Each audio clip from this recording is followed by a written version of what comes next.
Tanis, the glorious municipality of Janet, the religious center and the seat of royal power. The well-situated center of the past, where some biblical dramas took place. These ruins, now deserted, are ready to tell their ancient stories, Egyptian heritage stories.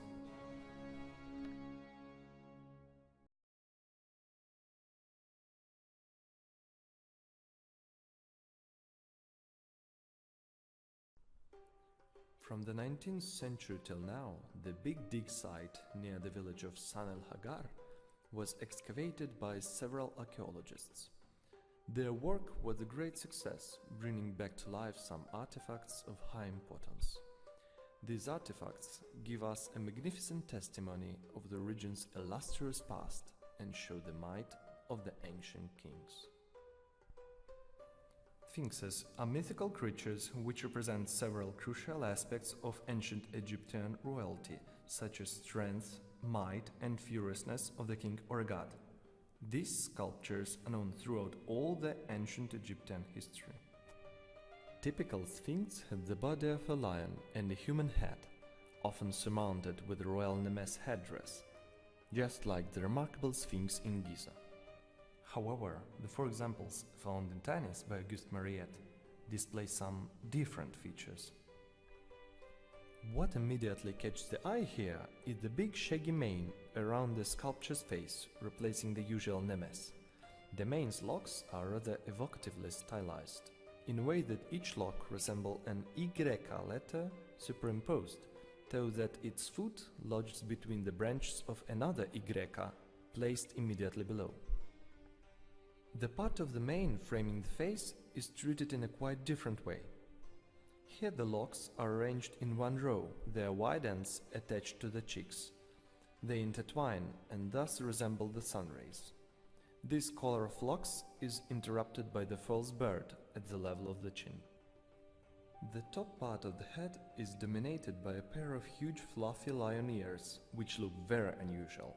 The array, made of different material and inserted into the depressions in the head, are now lost. All the four statues rest on tall solid bases. These impressive granite statues depict a king, whose identity can be revealed by examination of the features of their faces. The faces are characterized by small eyes, vigorous and a little arched nose, prominent chin, protuberant cheekbones, and strained muscles of the mouth.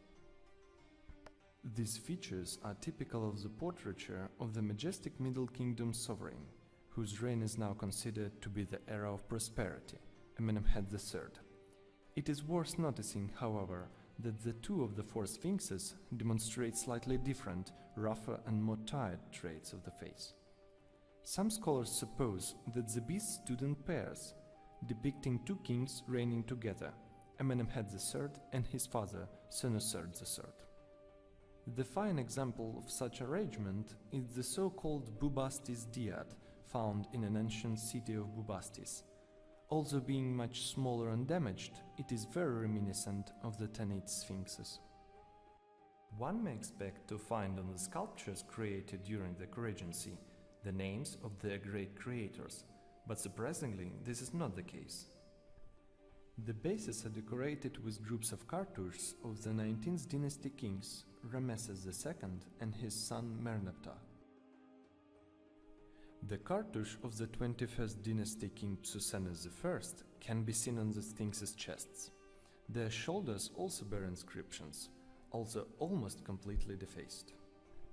These miniature inscriptions once contained the names of one of the Hyksos kings of the 15th dynasty, Epopi I, and it is from these very inscriptions we can understand the Sphinx's history. The Sphinxes were the part of a decoration program of an important temple built by Amenemhat III, possibly the famous Labyrinth in Hawara. During the troubled years of the Hyksos rule, lots of monuments from the whole Egypt ended up in the invaders' capital, Avaris, being usurped by Hyksos kings. The temple was looted and the Sphinxes transported northwards to the delta residence of the rulers of the foreign lands. In the New Kingdom, after the fall of the 15th dynasty, Avaris was looted in its turn.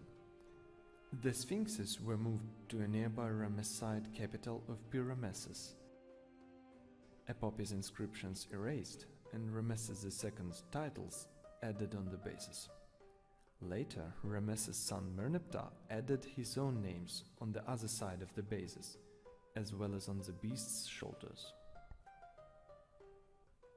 In about 200 years, the Pelusiac Nile branch where Pyrameses stood began silting, leaving the city without water.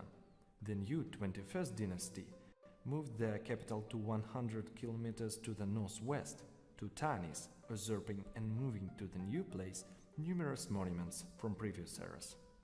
The sphinxes were moved in a third time, and another ruler, Sussennes I, wrote his name on a distinguished place on the beast's chests. The last journey of these marvelous sculptures began after their discovery in 1860. They were transferred to Cairo, Bulak Museum, and later to the newly built Egyptian Museum, to Gallery 16, where they can be seen nowadays. They are visited by hundreds of people every day, and indeed, it is a wonderful experience to see them.